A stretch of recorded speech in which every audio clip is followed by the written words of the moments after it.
to all of this anti-Semitism, no one thought we would ever see this again, certainly in America, and we're seeing it. We're yet to hear enough from President Biden, but who do you think is behind all of this?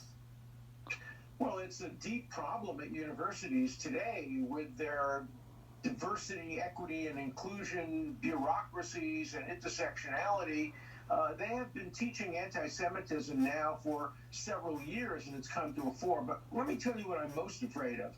Among the people in front of Columbia University are people who will become terrorists, who will help Hamas, who will be part of the fifth column. How do I know this? Because I represented many dissenters and protesters during the 1960s and 1970s. And you know what happened to some of them? Some of them turned from advocating terrorism to becoming terrorists. People like Kathy Boudin and Bernadette Dorn. Kathy Boudin ended up being convicted of murder for the murder of 2 policemen. She started as a protester, then joined the Weather Underground. And that's going to happen to these protesters. It's coming to a theater near you. These are not just kids who are screaming and yelling, "We are Hamas," 10,000 times more October 7th. We applaud the rockets. Burn Tel Aviv down. These are people who, when Hamas comes to America, and they will, and they approach some of these kids who they've been grooming now for years, they will help them plant bombs, just the way radical weather people planted bombs in the 1970s. So this is not just about Israel or Tel Aviv. Don't forget the M19s, because Bodine was part of the M19s in 83. These terrorists are coming here. We are building a fifth column in this country of Hamas-supported terrorism. Unbelievable. But what about these reports that there are front groups that are being funded by George Soros-related groups, funding the chaos? Many of these people are showing up with the same tent, same outfits. Yep. Someone's funding it. So I want to know who you think is behind it. There's also, you just heard Carlos Jimenez talking about the Chinese Communist Party, which oftentimes the CCP jumps on our political conversations and tries to create discord in America.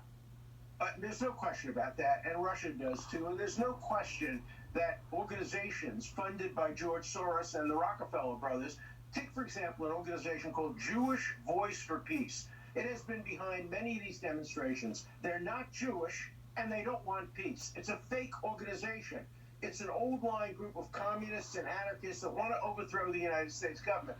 These are people who support Iran. These are people who support China. These are people who support America's enemies. And they are funding much of this, as well as some Arab countries that are funding some of this. But these organizations are funded by George Soros and other organizations that help fund these academic and turn these useful idiots into protesters and eventually into terrorists. That's what terrifies me, because I know, I saw it. What happened to Kathy Boudin? She became a murderer. Then she was released from prison. Guess what happened to her? She was hired to teach students at Columbia University. She probably taught some of these people who are now demonstrating against America, down with America, death to America.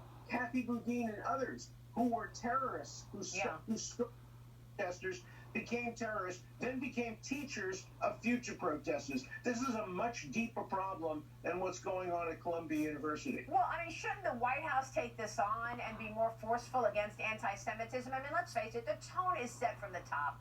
And the Democrats have been attacking Benjamin Netanyahu for now months in the middle of this war, as literally he's fighting for the survival of his country. You had Chuck Schumer on the Senate floor the other day saying that, we need new elections in Israel.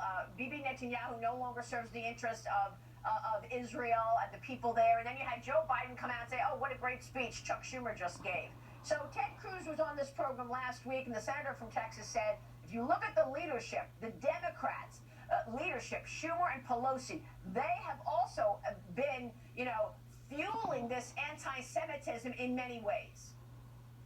Ted was my former student. I'm very proud of the way he has stood up for Israel against the Democrats. Look, the squad has been virulently anti-Israel, and we have not seen from the Democratic Party a single unequivocal statement simply condemning the lies Israel's committing genocide. They have had fewer civilian casualties in proportion to combatants than any country in modern history.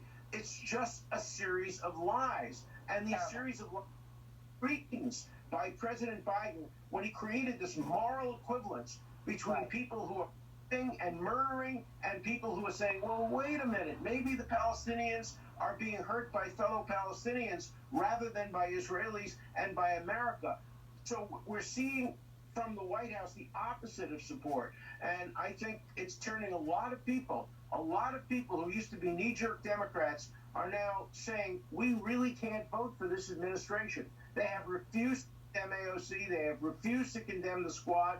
They have refused to condemn anti-Semitism. The question is, whose side are they on? Are they on Iran's side or are they on Israel's side? This is a zero-sum game. You have to pick and choose, and you have to pick and choose democracy, and you have to pick and choose the nation state of the Jewish people, which is under attack all over. No, they want Israel. I mean, that maybe the International Criminal Court, for the first time they want Israel to go away. Iran is trying to take control of them, and they're going to come try to take control here. Hamas commits terrible. You're right. And then in the middle of it, you have Anthony Blinken threatening that he's going to put sanctions on the IDF, the Israeli Defense Forces. I mean, just in the middle of all of this, you actually talk about sanctions against Israel. I mean, it's absolutely extraordinary. Look, Alan, before you go, I got to get your take on what's going on in this Manhattan DA's courtroom where Donald Trump has been spending